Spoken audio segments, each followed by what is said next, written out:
Well, fasten your seatbelts, because many of the things I will say will be totally orthogonal to some of the things you believe, and certainly many of the things you say. That doesn't mean mine are right, but I'm going to give you a very different point of view on a lot of subjects that touch cities very deeply. And by way of background, I just want you to know that when I wake up in the morning, I ask myself one question, and it is, will normal market forces do what I'm doing today? And if the answer is yes, stop. Don't do it. Because if normal market forces is going to do it, let normal market forces. So my job in life has always been to do the things that market forces don't, for one reason or another. Either because they don't believe it's possible, or their self-interests, or their other, whatever the reason may be. The other thing you should know, at least about my own background, is that I have a very high belief in the public sector. And it really annoys me when people say the public sector is QED inefficient. All you need to do is ride a train in Switzerland, and you find the public sector isn't so inefficient. All you need to do is go to Japan, and the total of lateness of all the trains in the Shinkansen last year was 18 seconds. Okay? That was the total. So I don't believe, and it's sometimes considered un-American, to believe that the public sector should be doing what the public sector should be doing because it's civic responsibility. And I guess by way of sort of framing the questions, I'd also like to say that I've been very privileged to be at MIT all my life, where you have unrealistically smart faculty and students and a lot of money to do the research, but it still gives you a point of view that then is not confined by other constraints. So when I was asked to come today, I thought, what would be the areas that I would love to get cities to think differently about? And there are three of them. And I broke the three into three subtopics for each one of them. And my first topic is by far the most important, and the second one is okay. And I ordered them that way because if I run out of time, I didn't want to do it on the first topic. And the first topic is about school and is about education. And I have never seen, or felt at least, that an entire nation, and in fact lots of the world, has been going off so much in the wrong direction. And that our view of what education means, what learning is, what schools are, is just beyond, almost beyond contempt. And I'm going to show three things, and they're going to some of them may bother you. The first one shouldn't. The fact that we age segregate schools is outrageous.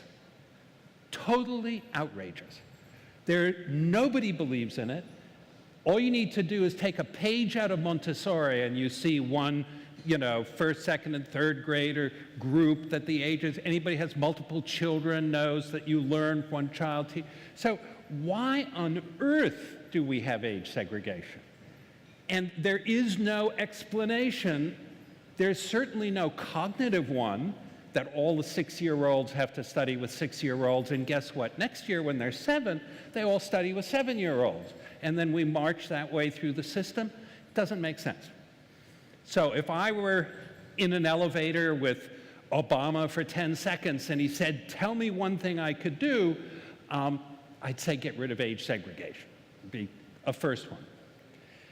Second one is rather interesting.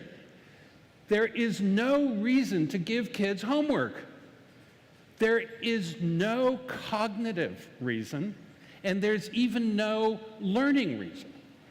In fact, in Finland, which tends to be a country that's off the charts in terms of its relation to others and these tests, if you believe in the the so-called PISA test, which is an OECD test that ranks countries.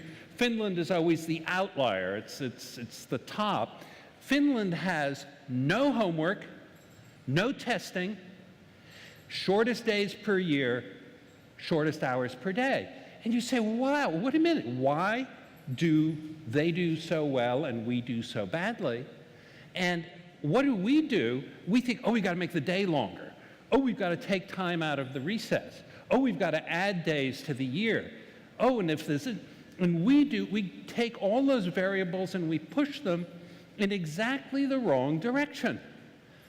And the reason the kids in Finland do better is because they don't have competition. Competition is what is killing our learning system.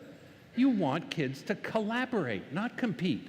Think about it. You may not agree at this moment, but when you wake up tomorrow morning, think about it again. We should ban testing. And if a city were to do it, that'd be extraordinary. Now, you might have trouble doing it alone and say, well, that might handicap our kids. But just to have the courage to say you plan to do it might get a certain number of people thinking differently. And again, this is not some, loony professor who says ban testing. I just gave the keynote at the American Teachers and Principals Association. 9,800 people were in the audience. I haven't spoken to that big an audience in a while. And I said, ban testing, and the room got up and applauds. They gave a standing ovation. I had to sort of lose a few of my moments in this very highly timed talk, but they all agreed. And we're killing our children, and parents are complicit. Parents are complicit in saying, oh, sweetheart, you've got to go to Princeton. Oh, you've got to get high SAT scores. They don't even talk about grades. I don't know enough about Sweden, but I know that's true in Finland. It's something where we have completely gone in the wrong direction. And then what makes it worse is we start saying, oh, well, these grades are how we're going to rate the teacher, and then how we're going to rate the school, and then the whole thing becomes a cycle of amplification of a problem that is a very, very serious problem. So if we can revisit education to be learning, and if we can rethink what school means and desegregate it in the age sense, we're going to have a very, very different educational environment.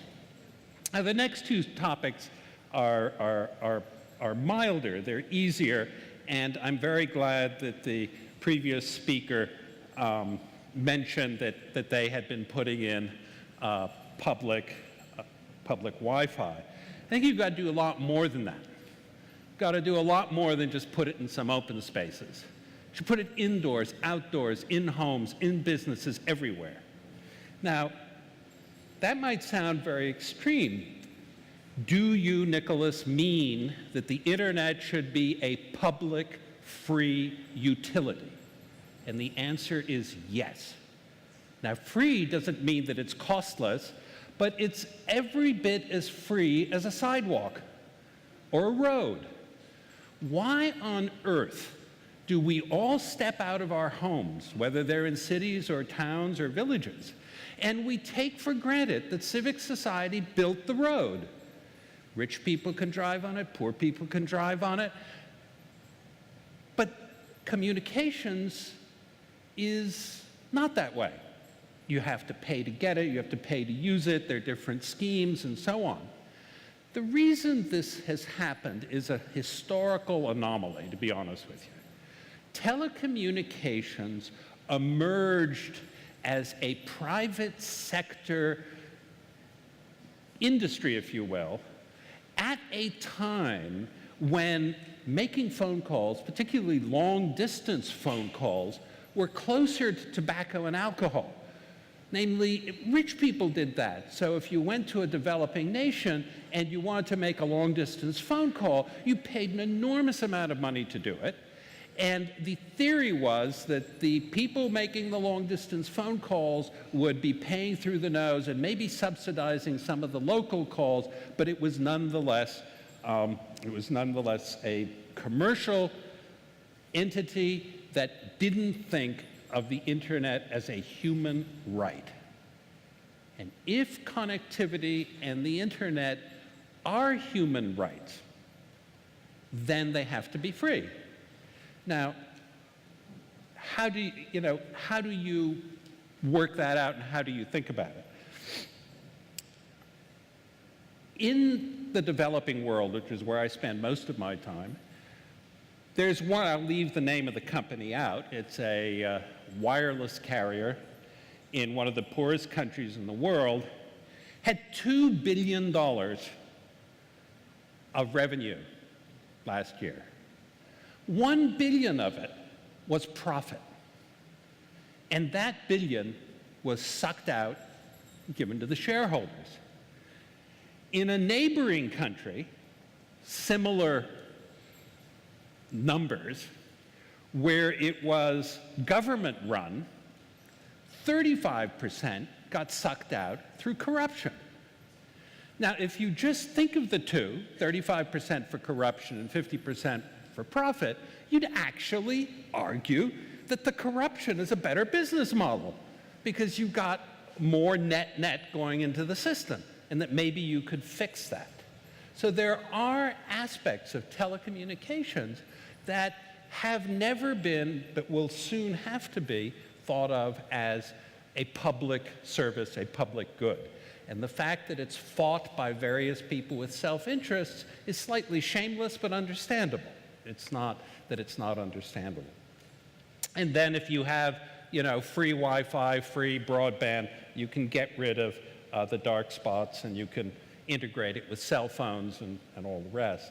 And then the third, which was my hobby or passion or business, or at least a nonprofit for almost a decade, is if you just gave every child a laptop, the cost of doing that is so low.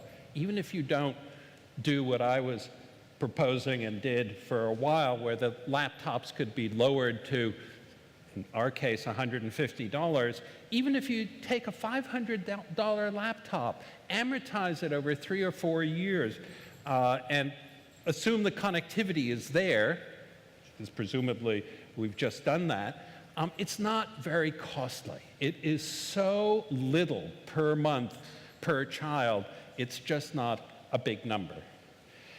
Then the last area, to me, is relatively new because I've only seen it and been involved with it quite recently. But I was astonished to learn that Louisville, which is not a big city, has 14,000 pieces of derelict and vacant real estate. I don't know what the number is in Pittsburgh. In Boston, I've heard numbers as high as 70, 75,000, where these are either buildings that have burnt down, or you know about that stuff better than I do. And they're not attractive to real estate developers. They're not contiguous. You can't sort of build a large complex. In fact, they are per se very undervalued. And if you had a marketplace, which people are in fact thinking of and starting to do, and I think you people being Pittsburgh has started to think about this, one could imagine those being developed by micro-developers and the entire fabric of the city changing because of that.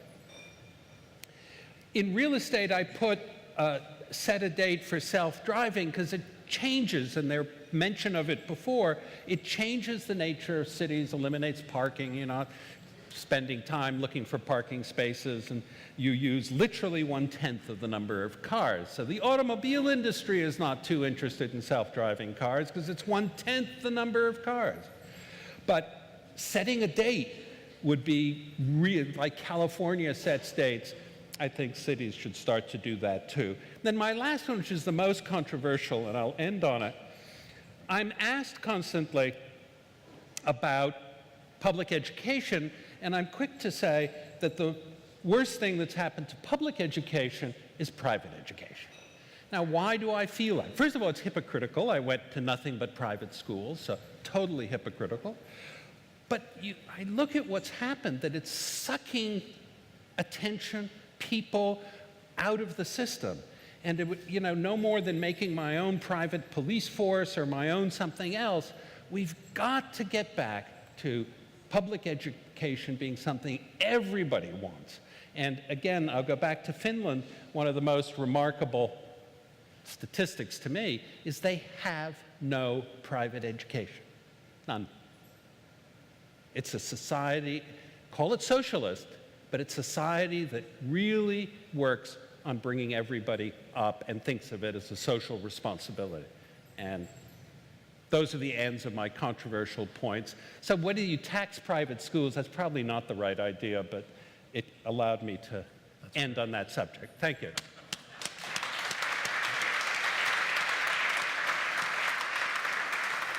So you travel all over the world.